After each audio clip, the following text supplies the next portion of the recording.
The Pelicans are at the top of the standings, first in the Western Conference, and with 2 games against the Phoenix Suns this weekend, they have a chance to create some separation. So let's break down what they need to do to beat the Suns in today's episode of Locked On Pelicans. Let's go!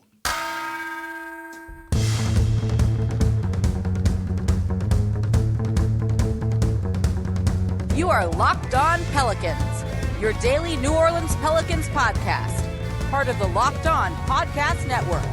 Your team every day. Welcome to another edition of Locked On Pelicans, the daily podcast covering your favorite team, the New Orleans Pelicans at NBA, part of the Locked On Podcast Network, your team every day, available wherever you get your podcasts and available on YouTube. I'm your host, Pelicans Insider, credential member of the media, Jake Madison, at NOLA Jake on Twitter, here with y'all on this Friday, final show of what's been a really fun week. Thank you for being here, whether you're a new listener or a returning listener who's been with me for a long time. We're thrilled to have you on board with the team that's first in the Western Conference.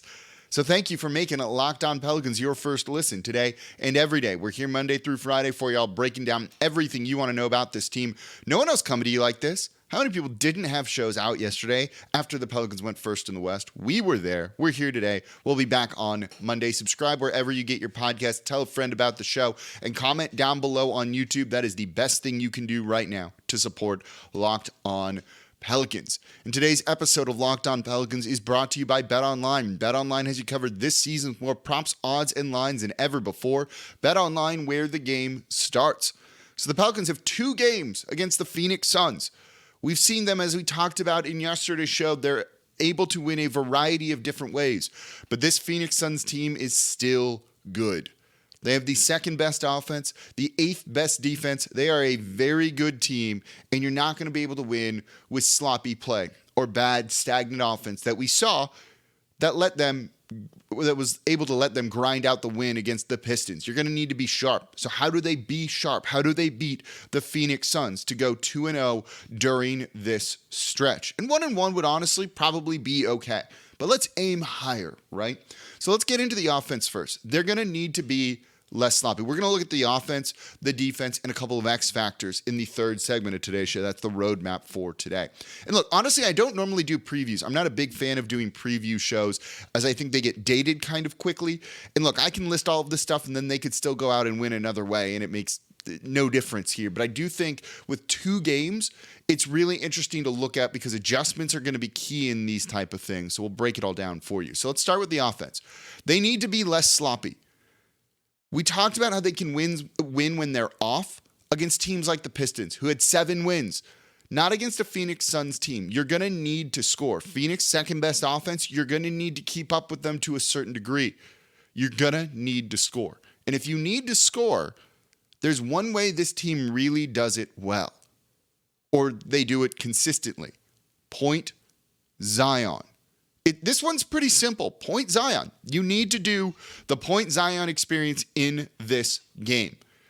In the game against the Pistons, it was the first 4 or 5 possessions. Zion didn't touch the ball once. At one point, they were down 7-2, 8-2, 9-2. I forget what it was. But New Orleans wasn't able to score right off the bat.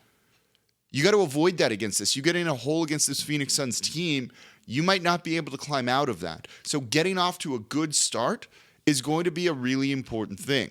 You need to get Zion the ball. You also need to find a way to get CJ McCollum going. He's playing in this Friday game. Brandon Ingram is not playing in this game tonight. Neither is Herb Jones. I think Brandon Ingram is going to play on Sunday, but in this one, you still need to make up some of that offense. And you need to do that with CJ McCollum getting going. No more 3 of 11 shooting nights or things like that. It works well because the best game he's had this season was that game against Memphis, where they used him off ball, not point guard CJ, not floor general CJ, off ball CJ, like his time with the Portland Trailblazers. Go back to that, especially when you have someone that commands so much attention in Zion Williamson when he has the ball in his hands. We don't need to overthink this. The best version of the Pelicans is when it's point Zion. Run point Zion from the start. Have him bring the ball up the court. Not CJ, not him down low in a post position trying to seal his defender and then get an entry pass. Give him the ball on the three-point line and then clear out the way and let him create for others. And run CJ off ball. Run him through off-ball screens, elevator doors, pin downs, whatever it is to create him a little bit of space for catch and shoot situations, maybe while Zion is running a pick and roll with someone else. Get him going early. Get him into the flow of the game early. Get him some rhythm, some consistency, so as the game goes on and they're going to defend maybe a little bit better, he's already in a groove and able to make his shots. And shooting's going to be big in this. They're obviously going to try and take Zion away. They have a big man down low with length in DeAndre Ayton that can give you a lot of trouble. You're going to need to find ways to space the court for Zion. Easier said than done, right?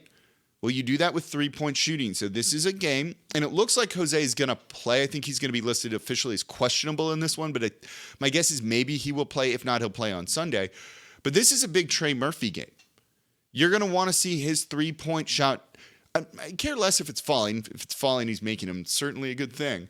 But you want to see him shooting to provide that threat, that if Zion starts to drive and finds Trey for a kick-out pass, that he launches it no matter where he is. Or if he gets the ball, he's got some space, shoot. Make sure they glue a defender to him every single time. Ideally above the break so that you don't have an extra defender down low to kind of slide on over into the paint. So I think that's what they've really got to do. And if you can, try and get a couple of quick fouls on Ayton down low. That's easier said than done. And I want to get into the big man battle in the third segment. I think rebounding and those guys are going to be a big X factor in this one that could tilt the game in the Pelicans' favor or lose them the game. But right now, looking at it offensively, it's got to be Zion-centric. Him bringing the ball up, point Zion, CJ off ball, create some easy looks for him to get him going. And if he's starting to shoot well, let him start shooting then let him bring the ball up the court, but get him into a rhythm first, get him impacting the game in a positive way first before anything else. So let's talk about the defense next. What do you do about Devin Booker, Chris Paul? Those are all going to be instrumental things for the Pelicans to win, not just this game tonight, but also Sunday. That's coming up here next in today's episode of Locked On Pelicans. Before we do that, though, today's episode of Locked On Pelicans is brought to you by MasterClass. With MasterClass, you can learn from the world's best artists, icons, leaders, anytime, anywhere, and at your own pace.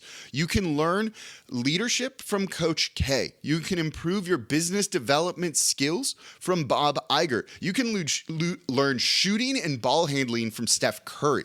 With over 180 classes from a range of world-class instructors, that thing you've always wanted to do is closer than you think. And MasterClass, the presentation is easy to navigate. The chapters are very clearly laid out, and they're broken up into small segments so you don't feel overwhelmed. A 4-hour class is broken up into a bunch of individual little chapters. And it's easy to stop and start. There's a bookmark function that's going to let you stop wherever and pick it right back up so you don't feel pressure like you have to block out hours to be able to take one of these. You can make it work on your schedule. And it's a real class. They have over 180, and it's not just celebrities talking to you. These are laid out in a very meaningful way with thoughtful notes. It is a legitimate class. I highly recommend you check it out. This holiday, give the perfect gift of an annual MasterClass membership, and you get one free. It's 2 for 1. Go to masterclass.com/lockedon today. That's masterclass.com/lockedon. Terms and conditions apply. Today's episode of Locked On Pelicans is also brought to you by LinkedIn Jobs. These days, every new hire can feel like a high-stakes wager for your small business. You want to be 100% certain that you have access to the best qualified candidates available, and that's why you've got to check out LinkedIn Jobs. LinkedIn Jobs helps find the right people for your team faster and for free. They have simple tools like screening questions, which make it easy to focus on the quality candidates with just the right skills and experience so you can quickly prioritize who you'd like to interview and hire. Get someone in and working, especially if your time is busy or if your business is busy during the holiday season. And it's why small businesses rate LinkedIn Jobs #1 in delivering quality hires versus leading competitors. LinkedIn Jobs helps you find the qualified candidates you want to talk to faster. Post your job for free at linkedin.com/LockedOnNBA. That's linkedin.com/LockedOnNBA to post your job for free. Terms and conditions apply. And thank you for making Locked On Pelicans your first listen today and every day. We're completely free, Monday through Friday, breaking down everything you want to know about this Pelicans team. So whether you're a new listener who's excited that they're #1 in the West, or you've been with me for a long time, 6+ years hosting the show, I appreciate you being here with me on this Friday and being excited about the team. I promise I'm excited right alongside y'all. And now for your second listen, go check out Locked On Saints. Ross Jackson has the episode you want to hear. Hendon Hooker, is he an option for the Pelicans to draft to fix their QB conundrum? Out of Tennessee, he has the big breakdown on one of the more intriguing prospects in the upcoming draft, and the Saints got to do something about that. So make sure Locked On Saints is your second listen today. And today on Locked On Pelicans, we are talking about the 2 games they've got against the Phoenix Suns. This is going to be an interesting battle. 2 of the top 2 teams in the West. You win both of these, you have a chance to really go up in the standings and give yourself a little bit of breathing room and start to separate yourself from the pack. The standings are tight. The Western Conference is wide open, but everyone's fairly close. The 9th seed is only 2 wins away from New Orleans right now. So if you can get these victories, you stay up top, but if you lose, you might drop a good bit. These games are important. That's why we're breaking them down in today's episode of Locked On Pelicans. So defense. First thing you think of with the Pelicans defense against the Phoenix Suns is one person, Devin Booker. He has been outstanding this year, just won Player of the Month. He's averaging almost 28 points per game this season, almost 5 boards, 6 assists. He's shooting lights out, 38% from 3. He's been outstanding. He has a couple of 40-point games. He has a 50-point game so far this year. This is a guy that is just out there scoring. How they slow him down, who they use to slow him down, is going to be incredibly important. He's got how many 40-point games he has? 1, 2, 3. He's 3 40-point games and 1 50-point game. He's on fire this year. So what are the Pelicans going to do? No Herb Jones in this one. So is it going to be Dyson Daniels? Is it going to be Trey Murphy? Is it going to be Najee Marshall? Can you afford to put Jose Alvarado even on him if Jose plays? It seems like it's going to be Dyson Daniels, and this is going to be one of the toughest tests the rookie has had so far in his young career. But I expect them to aggressively go at Devin Booker and try and double team him and get the ball out of his hands, because some of these other guys are less scary. Yeah, there's Chris Paul, and we'll touch on him in a second, but I'd rather DeAndre Ayton beat you. But we've also seen Willie Green like to just clamp down on everyone else, and if Devin Booker goes for 50 and they still lose because no one else could do anything, he's going to live with that. But I do think with the type of shooting he's bringing to the court, you need to be a little bit more aggressive to try and get the ball out of his hands, not let him do the things that he wants to do. I'm fine if DeAndre Ayton beats you. I'm a little less fine if Chris Paul beats you, but them's the breaks, I think, at times. It's the other guys that I just don't truly believe in. Bridges is good.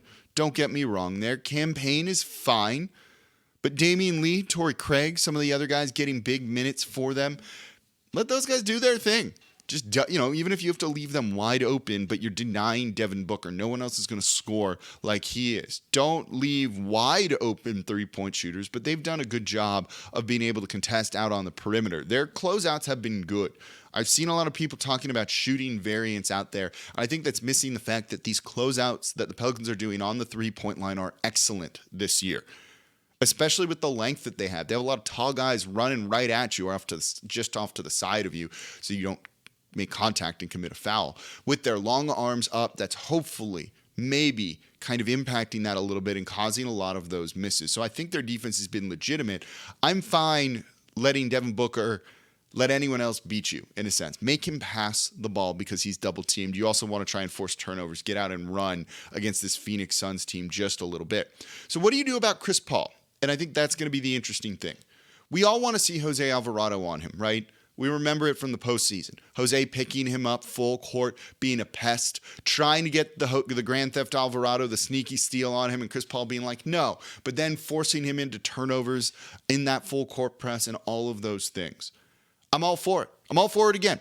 When Jose's out there, pick him up full court. But if it gets into a half-court battle, though I think Jose Alvarado has gotten better defensively this year, don't forget that in that playoff series last year, New Orleans had some trouble with Chris Paul. In that closeout game 6, he was nearly perfect. Nearly perfect. I don't want to have to look at these stats, but I'm going to. He was perfect. He was 14 of 14 for 33 points, 8 assists.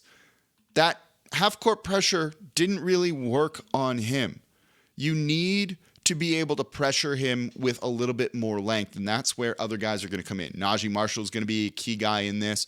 Dyson Daniels, when he's on Chris Paul, is going to be really important, I think. But when they get into the half court, if Jose's out there, I trust him, and I do think he's gotten better defensively this year, but that game 6 haunts me a little bit. It should haunt you a little bit, and it hopefully haunts the Pelicans a little bit too, because that's really where they started to, obviously lost the series, but when you couldn't make life hard for Chris Paul at all, that's not what you want. Chris Paul was also good, in the opening game, I think it was, against the New Orleans Pelicans in that one. I'm looking at the stats here. He's 12 of 16 for 30 points in game 1.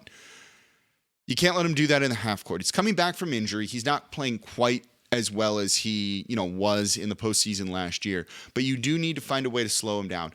Jose in full court, him, someone else in the half court to not make it just that freaking easy for Chris Paul. But Paul has not had the start to the year that he wants. Maybe it's age catching up to him a little bit. Maybe it's also the injuries too. But certainly if he wants to have a bad game, his one game back when they just got trashed by the Celtics in 24 minutes, he was 2 of 6. No one played well for them in that one. But I don't know if you're going to really expect that. But he's banged up a little bit. Easing his way back in, there's an opportunity to make life really difficult for Chris Paul, which forces the Phoenix Suns to rely on Devin Booker a little bit more. And if you're making life tough for Devin Booker, that's how you can potentially win this game. So let's talk about X factors too, because those come up in a game like this, in a 2-game kind of little mini series like this. And these teams play again next Sunday too in Phoenix to round out all 4 of the games that they're playing together this year. It's going to be early on in the season. So let's break down the X factors, which is rebounding and the big man. But which big man for New Orleans are they going to end up going with? I think that's kind of an open question, and I'll break it down coming up here next in today's episode of Locked On Pelicans. Before we get to that, though, today's episode of Locked On Pelicans is brought to you by BetOnline.net. BetOnline.net is your number one source for sports betting info, stats, news, and analysis, so you can get all the latest odds and trends for every professional and amateur league out there. From football to basketball to soccer, esports, they've got it covered over at BetOnline.net. They have NBA futures. You like those Zion MVP odds? Did a show last week. Is he in the running for an MVP? Or we did that show this week.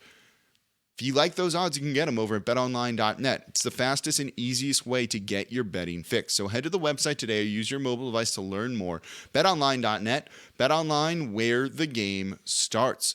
And thank you for making Locked On Pelicans your first listen today and every day. We're here Monday through Friday for y'all, breaking down everything you want to know about this team, completely free, coming to you like no one else is. Also, short show, right? You don't have time to listen to a 5-hour podcast. We got you covered in under 30 minutes every day. And now for your second listen, go check out Locked On Sports Today. From the games that matter the most to the biggest stories in sports, go beyond the scoreboard and behind the scenes with the local experts and insights only Locked On can provide. Locked On Sports Today, available on this app, YouTube, or wherever you get your podcasts. Also, if you haven't, go check out, I put it up on my channel here on YouTube only.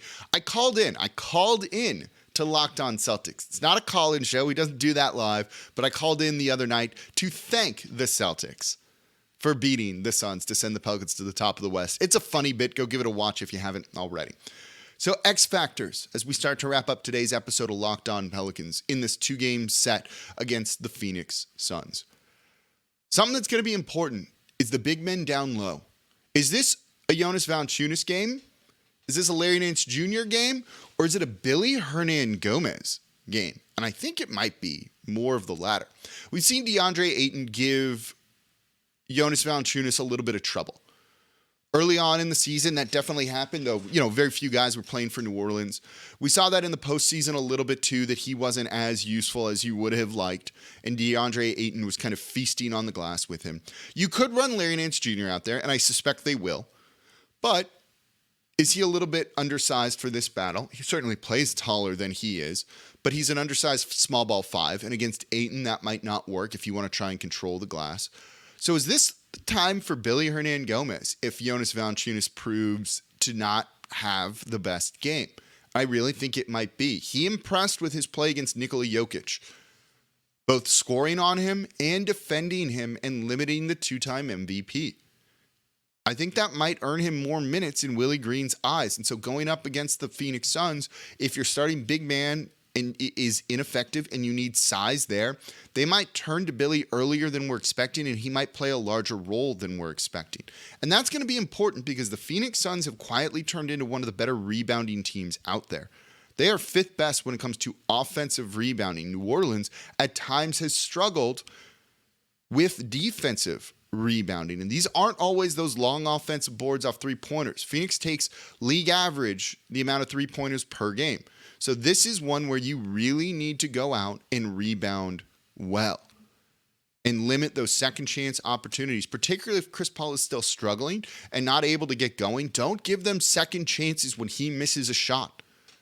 And terminate those possessions. Now, Phoenix isn't great on the defensive glass, so this is an opportunity to really play aggressive offensively, try and get those second chance opportunities. Especially if you're having trouble scoring, crash the glass. Dyson Daniels, Trey Murphy, Zion, Jonas, Larry, all those guys need to be aggressively going after the offensive glass because they'll have an opportunity to do so. The Phoenix backup center situation isn't ideal at times. They can definitely make some damage out there. It's basically Bismack Biyombo and Jock Landale. You can go out and try and score and out-rebound those guys. And if you do that and your offense is struggling a little bit, it's going to keep you in this game. And then the ultimate X factor is going to be, what are the adjustments from game to game? You play them Friday, you play them Sunday. This is done to reduce travel, by the way. I like this. Keeps guys a little bit fresher. And it creates a bit of an interesting dynamic of, can you make adjustments from game to game?